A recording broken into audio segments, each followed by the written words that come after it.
Hello everyone, good morning. কেমন আছো তোমরা সবাই? তো ঘুম থেকে উঠেই আগে অফিসের লগ ইনটা করে নিলাম। তো তারপরে একটু রেডি হয়ে গেছি, কারণ আজকে হচ্ছে 23শে এপ্রিল, আমাদের এখানে ভোট।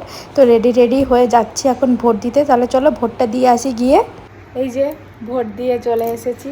তো এখন ব্রেকফাস্ট করছি, এই যে স্মুদি, আমার প্রিয় খাবার। আর কি, আর তো কাজ করতেই হবে, এখানে তো কাজ চলছেই। তাহলে চলো। খুব ভিড় ছিল আর এত গরম বাইরে, কি বলবো তোমাদের। তো এই যে এখন লাঞ্চ করতে বসেছি। তো মামুনিকে বলেই দিয়েছিলাম বেশি কিছু করো না, এত গরমে বাইরে থেকে এসেছো। তো এখানে ফলি মাছ, করলা আর আলু দিয়ে করেছিল, আর এখানে হচ্ছে কলমি শাক ভাজা। তো বিকালবেলা একটু বেরিয়েছিলাম মামুনিকে নিয়ে মার্কেটে জুতো কিনে দিতে। তো অনেক দিন ধরেই বলছিল। তো আমি বললাম ঠিক আছে চলো, আজকে ছুটিও আছে বিকালবেলায়। তো বললাম ঠিক আছে চলো আজকে জুতোটা কিনে দিই। তো এই যে লাস্ট পর্যন্ত এই জুতোটাই মামুনি নিল।